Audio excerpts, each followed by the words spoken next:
Hey everyone, welcome back to our TxePrep video, and in this video we're going to talk about the power rule. So the power rule is basically a handy way of finding the derivative of functions that are in the form of x to the power of n. So by x to the power of n, I mean something like x squared, x cubed, just x, and as well as like x to the fourth, and so on. And the formula for that basically states that derivative of x to the power of n can be rewritten as n times x to the power of n minus 1. So basically all you're doing over here is just bringing the exponent out front and then keeping the exponent as n minus 1. So that's the form that we have over here. So for example, if I wanted to find the derivative of x squared, what I could do is bring the 2 up to the front, so that'd be 2x to the power of 2 minus 1, which is simply just 2x to the power of 1. And the derivative of x cubed, it would be something like derivative of x cubed is equal to, you bring the 3 out front, 3x to the power of 3 minus 1, and that's just 3x squared. And you can see how that progresses. But how can we prove that? And for that, what we're going to do is use the limit definition. And as you may remember, the limit definition states that the limit as h, which is just a variable for the change in x, approaches 0, of f of x plus h minus f of x divided by h is equal to f prime of x, or simply just the derivative of f of x. And for f of x, I'm going to keep it as f of x equals x to the n, so just so that it's general. So now, what I have to do is put all of these in forms of x to the power of n. So what we can do for that is do limit as h approaches 0 of x plus h to the power of n minus x to the power of n divided by h. And you may be tempted to say that x plus h to the power of n can be written as x to the power of n plus h to the power of n. But that is not the case. In fact, that is a common trap that many students often fall for. Instead, we have to use binomial expansion. And what I mean by that is when we have a function x plus n, x plus h to the power of n, well, that can be rewritten as x to the power of n plus x to the power of n minus 1 times h times n choose 1. And I'll tell you more about n choose 1 in a minute.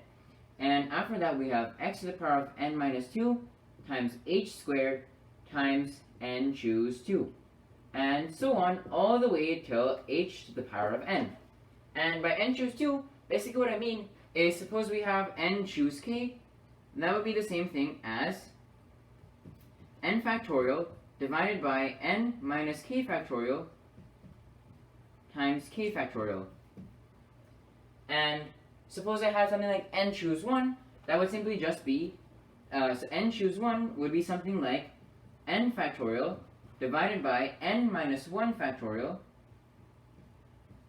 times 1 factorial. And you know n minus 1 factorial cancels out with n factorial, to just become n, and 1 factorial is n. So basically n choose 1 is simply just n. So that's the formula for that, and now let's just rewrite this.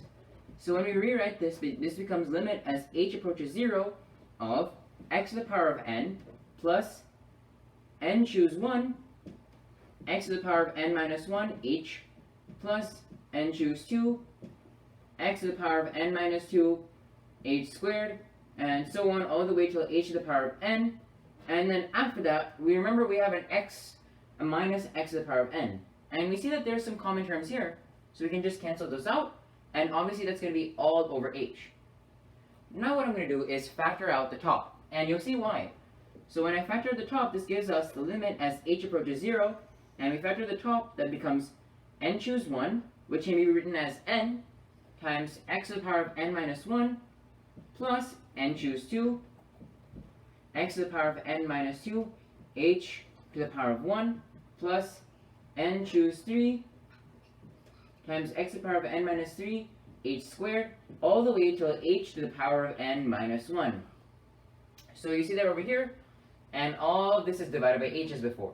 And now the benefit of factoring out the h is that we can easily cancel this out over here. And all that's left is simply just the inside expression. And you may note that there's only one term which does not contain h in it, and that's just n x to the power of n minus 1. And since the limit as h approaches infinity, h approaches 0, that means we can just substitute 0 for h in the entire expression over here, and all of these will cancel out because there's at least one h in there, making each of these terms 0.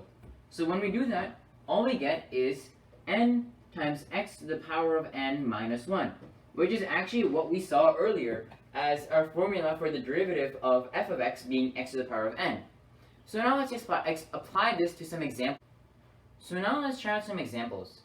So let's say we want to find the derivative of x to the power of 100. Now this may seem daunting, but obviously we have our handy formula to rely on. And it's actually quite simple. What we do is we just bring the 100 to the front, so it becomes 100 times x to the power of n minus 1. So that's just 99. Okay, now what if we want to find the derivative of x to the power of 50 times x to the power of 49? So you may be tempted to take the derivative of each one of these individually, but since they're multiplied, we can actually simplify these this exponent over here. And as you may know, because of exponent rules, we can just simplify this to the derivative of x to the power of 99. And that's actually pretty easy to solve, because all we can do is bring out the 99 to the front, and this becomes 99 x to the power of 98, and that is our final answer. And one last example I have for you is, what if we want to find the derivative of x to the power of 5 plus x to the power of 3? Now, we can't exactly combine them the way we did last time. So what we do when we're taking the derivative of two separate terms is we take the derivative of each term individually. So what I mean by that here is we can rewrite this as the derivative of x to the power of 5 plus the derivative of x to the power of 3. And after that, it becomes not too bad to simplify. So we can take the derivative of the left side first, and the derivative of x to the power of 5 is 5x to the power of 4 plus, and the derivative of x cubed is simply just 3x squared. And we have our answer for the derivative of x to the 5th plus x cubed. So there we have it. I hope you guys understood how we can use the power rule to help us find the derivative of functions that are written in the form x to the power of n.